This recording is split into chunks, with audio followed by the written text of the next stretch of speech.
విక్రమ్ టీవీకి సబ్స్క్రైబ్ చేయండి. Subscribe to Vikram TV. Subscribe to Vikram TV. Subscribe to Vikram TV. Subscribe to Vikram TV. Please like, share and subscribe to Vikram TV. Hi hello నమస్తే, welcome to Vikram TV. నేను మీ anchor పప్పు. ఈ రోజు మనతోని special guest చూడండి. ఆ guest ఎవరే కాదు, కార్పొరేట్ ట్రైనర్ శ్రీనివాస్ సోను గారు మనతోని ఉన్నారు. ఆయన చాలా మందికి యూత్కి అండ్ చాలా మంది బిజినెస్ మ్యాగ్నెట్స్కి చాలా వరకు మోటివేషనల్ అవసరం, చాలా ఐడియాస్ కావాలి. ఆ టిప్సే ఇప్పుడు సార్ని అడిగి తెలుసుకొని ప్రయత్నిద్దాం. నమస్తే సార్. నమస్తే సార్. ఎలా ఉన్నారు? I'm good. మీరు ఎలా ఉన్నారు? చాలా హ్యాపీగా ఉన్నానండి. మీరు రకరకాలుగా వెళ్తుంటారు కదా సార్. వెళ్ళినప్పుడు చాలా మంది స్టూడెంట్స్ వస్తుంటారు. వాళ్ళు అండ్ స్టూడెంట్స్ ఒక్కదాని మీద సస్టైన్ కాకుండా రకరకాలుగా మైండ్లో ఐడియాస్ వస్తుంటాయి, దాని మీద వెళ్ళిపోతుంటారు. తర్వాత చూస్తే ఏముండదు. ఎందుకు ఒక్కదాని మీద స్టిక్ అయి ఉండరు స్టూడెంట్స్? మీరు సర్వసాధారణంగా చూసుకున్నట్టయితే ఇప్పుడు ఒక 5 ఏళ్ల పిల్లాడి దగ్గరికి వెళ్ళి నాన్న నువ్వేమవుతారా అని అడిగితే వాడు టీచరో, డాక్టరో, యాక్టరో, హీరో ఏదో పేరు చెప్తాడు. కానీ అదే 5 ఏళ్ల పిల్లాడు సపోజ్ 10th క్లాస్ చదువుతున్నాడు అనుకుందాం. ఆ 10th క్లాస్ చదువుతున్నప్పుడు వాడిని వెళ్ళి నువ్వేమవుతావు అని అడిగితే మళ్ళీ ఆ డాక్టర్, యాక్టర్, టీచర్ అని చెప్పడు, ఇంకొకటి చెప్తాడు. ఇప్పుడు ఈ 10th క్లాస్ చదువుతున్న పిల్లడు కొంచెం పెద్ద అయ్యాడు, ఒక 23 ఏళ్ళు వచ్చాడు, డిగ్రీ ఫైనల్ ఇయర్ అట్లా చదువుతున్నాడు, బీటెక్ చదువుతున్నాడు అనుకుందాం. ఇప్పుడు వెళ్ళి అడగండి, ఈ 5 ఏళ్ళప్పుడు చెప్పింది, 10th లో చదువుతున్నప్పుడు చెప్పింది, ఇప్పుడు చెప్పింది మారిపోతుంది గోల్. మీరు బాగా అబ్జర్వ్ చేశారు లేదు? ఇది దేని వల్ల మారుతుంది అని అంటే మాత్రం పరిస్థితులు, ప్రభావాలు, చుట్టూ ఉండే వ్యక్తుల వల్ల. ఇఫ్ సపోజ్ ఇప్పుడు ఒక స్టూడెంట్, ఒక అమ్మాయి ఉంది, అమ్మాయి 5 ఏళ్ళు ఉన్నాయి, అమ్మాయి వాళ్ళ మదర్ ఒక ఆస్ట్రోనట్ అనుకుందాం. ఓకే, ఈమె కూడా చిన్నప్పటి నుంచి గోల్ ఏంటంటే ఈమె కూడా ఆస్ట్రోనట్ అవ్వాలి. ఓకే, ఇప్పుడు 10th క్లాస్ అయినప్పుడు ఈ అమ్మాయి దగ్గరికి వెళ్ళి అడగండి, ఆస్ట్రోనట్ అని చెప్తుంది. బీటెక్ అయ్యేసరికి కూడా అప్పుడు కూడా ఆ టెక్నికల్ సబ్జెక్ట్ తీసుకుని ఏమవుతామంటే నేను ఆస్ట్రోనట్ అవుతా అని చెప్తారు. ఎందుకు చెప్తారు అలా? దాని మీద గోల్ ఉంది కాబట్టి కావాలని. అండ్ ఇక్కడ గైడ్ చేయడానికి వాళ్ళ మదర్ అదే ఫీల్డ్ లో ఉన్నారు. ఇప్పుడు సపోజ్ నాకు ఒక బ్రదర్ ఉన్నారు, నేను ఒక మంచి క్రికెట్ రావాలనుకుంటున్నాను. నా బ్రదర్ సచిన్ టెండూల్కర్ అనుకుందాం. నేను సచిన్ టెండూల్కర్ రావడానికి అవకాశం ఉంటుందో ఉండదా? ఎందుకు ఉంటుంది అక్కడ అంటే అక్కడ నన్ను గైడ్ చేయడానికి ఎవరున్నారు? అక్కడ మెంటర్ చేయడానికి సచిన్ టెండూల్కర్ ఉన్నారు, ఎందుకంటే ఈజ్ మై బ్రదర్. సేమ్ అలాగే ఒక స్టూడెంట్ ఏదైతే గోల్ పెట్టుకుని ఒకటి అవుదాం అనుకున్నాడో, అది సిఏ అవ్వచ్చు, ఒక ఇంజనీర్ అవ్వచ్చు, ఒక సాఫ్ట్వేర్ లో అవ్వచ్చు, ఒక బ్యాంకింగ్ లో అవ్వచ్చు, ఒక ఆర్మీలో జాబ్ అవ్వచ్చు, ఇంకే జాబ్ అయినా, ఒక సివిల్స్ అవ్వచ్చు. మనం ఏ జాబ్ అయితే కొడదాం అనుకుంటున్నామో మొదటిది ఇందాక నేను చెప్పినట్టు ఆ వ్యక్తుల సమూహంతో మనం ఉండాలి. వాడు చిన్నప్పుడు వాళ్ళ ఫాదర్, వాళ్ళ రిలేటివ్స్ ఎవరైనా సరే ఒక సివిల్స్ అవ్వాలనుకుంటే సివిల్స్ చేసేటోళ్ళు ఎవరైనా ఉన్నారా?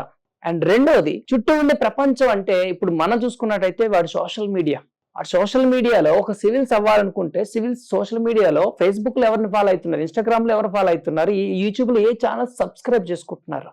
ఒకవేళ నిజంగా వాడు 5th నుంచి 10th నుంచి అవే రిధంలో ఆ మైండ్ సెట్ ని ట్యూన్ చేసుకుంటూ వచ్చు. పక్కన ఒక వ్యక్తి, ఒక గైడ్ చేసే ఒక మెంటర్ పర్టికులర్ గా ఆ స్కిల్ లో ఉంటే ఇంకా మంచిది. లేకపోతే ఏమవుతుందనంటే ఇప్పుడు ఒక ఫాదర్ ఉంటారు, ఆయన ఫార్మర్, ఇవి ఇంజనీర్ ఎవరో బాగా చదువురా అంటే అంత తొందరగా వినరు. వాళ్ళ ఫాదర్ గాని ఇంజనీర్ అనుకోండి, చెప్పినట్టు వింటారు. ఎందుకంటే చాలా మంది పిల్లలు, మన చిన్న ఎక్సర్సైజ్ చేద్దాం ఇక్కడ. ఓకే, ఇది చాలా చాలా ఇంపార్టెంట్. డిఫరెన్స్ ఏంటి, ఎందుకు వాళ్ళకి వినరు, వీళ్ళకైతే ఎందుకు కరెక్ట్ గా వింటారు అని అంటే, okay, touch your hair, okay, touch your head, touch your forehead, touch your cheeks, touch your chin, touch your nose. నేను నోస్ టచ్ చేయమన్నా అబ్జర్వేషన్ అంటే నేను చేసిందే చేస్తున్నారు. సో చిన్నప్పటి నుంచి బాగా అబ్జర్వ్ చేయండి. చిన్నపిల్లలు ఏం చేస్తారంటే వీళ్ళకి బాగా ఇమిటేషన్ అలవాటు. చెప్పింది చేయరు, మనం చేసింది చేస్తారు. ఈవెన్ ఆ ఫోకస్ చేసే దాంట్లోని ఒక డిసిప్లిన్ నేర్చుకోవడం కానీ, మనం డిసిప్లిన్ ఉండాలి. మనం మాటలు మంచిగా మన పిల్లలు మంచిగా మాట్లాడతారు. రెండోది కొంచెం పెద్ద అయిన తర్వాత, ఇందాక 10th ఇంటర్ అన్నానే, ఇక్కడ మన ఫ్రెండ్స్ మంచిగా ఉన్నారు, బాగా చదువుకున్న వాళ్ళు ఉన్నారు, మనం బాగా చదువుతాం. మన ఫ్రెండ్స్ ఒక మంచి గోల్ పెట్టుకున్నారు, మనం అందరం ఐటీలో సీట్ కొట్టాలి, మనం ఐటీలో సీట్ కొడతాం. అదే ఇమిటేషన్ ఉంటుంది, చుట్టూ ప్రభావం. సో ఇక్కడ ఏమవుతుందనంటే ఆ స్టూడెంట్ ఎందుకు ఫోకస్ చేయలేకపోతున్నారంటే, ఒకటి వీడికి కరెక్ట్గా గైడ్ చేసే మెంటర్ గైడ్ లేరు. అండ్ ఇంక విలేజ్లో చూసుకుంటే అండి స్టూడెంట్స్, పేరెంట్స్కి ఏం తెలీదు, వాళ్ళు ఎవరు గైడ్ చేస్తారు?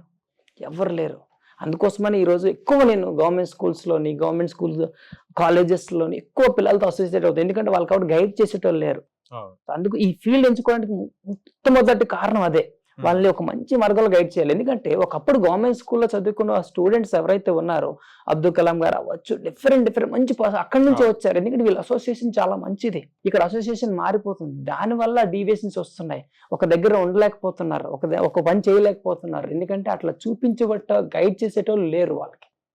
సో నిజంగా వాళ్ళు కరెక్ట్ అసోసియేషన్ పెట్టుకొని, కరెక్ట్ మెంటర్ని పెట్టుకొని, కరెక్ట్ మైండ్ సెట్ ని క్రియేట్ చేయగలిగితే డెఫినెట్ గా ఒక గోల్ కి స్టిక్ అయ్యి సక్సెస్ అవ్వగలరు. ఓకే. కానీ కంపల్సరీ వాళ్ళకి మోటివేషన్ చేయాలి. అండ్ ఇంకో వాళ్ళు ఏదైతే గోల్ పెట్టుకున్నారో దానికి వాళ్ళు సపోర్ట్ చేస్తే గనక వాళ్ళు రీచ్ అవ్వగలుగుతారు. డెఫినెట్ గా ఆ మోటివేషన్ కూడా ఎట్లా ఉండాలంటే కన్సిస్టెంట్ గా ఉండాలి. మోటివేషన్ కి ఇన్స్పిరేషన్ కి మళ్ళీ డిఫరెన్స్ ఉంది. ఇక్కడ చిన్న విషయం తెలుసుకోవాలి. చాలా మంది ఏంటంటే సపోజ్ నేను మోటివేషన్ క్లాస్ చెప్పి బయటకు వచ్చినప్పుడు స్టూడెంట్స్ అందరూ సరే చాలా బాగుంది వచ్చేస్తా అంటారు. కానీ పొద్దున్న లేచేసరికి ఏమైతుంది సార్, వాడి పని వాడిదే, మన పని మనదే. చాలా మంది. బట్ ఇక్కడ ఇన్స్పిరేషన్ అనే పదం ఉంది. ఒక వ్యక్తికి ఇన్స్పైర్ అవ్వడం అంటే ఆ వ్యక్తిలో ఉండే ఒకటి చేసే పనులు, లేకపోతే మాట్లాడే మాటల ద్వారా ఇన్స్పైర్ అయ్యి నేను ధోనిలా అవ్వాలి అంటే ధోని చేసిన పని చూసి ఇన్స్పైర్ అయ్యి ధోనిలా అవ్వాలి. వివేకానంద మాటలు విని ఇన్స్పైర్ అయ్యి నేను వివేకానందలా చేయాలి. సో ఆ వ్యక్తిని చూసి చాలా మంది, అందుకనే నాకు భగత్ సింగ్ అంటే ఇన్స్పిరేషన్. ఆయన చేసిన త్యాగం, ఆయన చేసిన పనులు, యాక్షన్స్ అలాంటిది. సుభాష్ చంద్రబోస్ అంటే ఇష్టం, ఆయన చేసిన పనులు, యాక్షన్స్.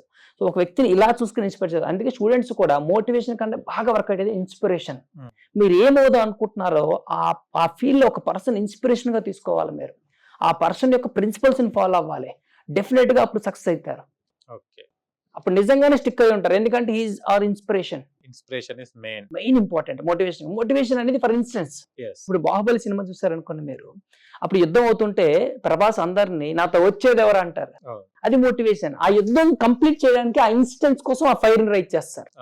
ఓకే, ఎగ్జామ్ కి వెళ్లే ముందు మనం ఫైర్ రైజ్ చేయాలి. అది motivation. Inspiration for the long term, motivation for the short term.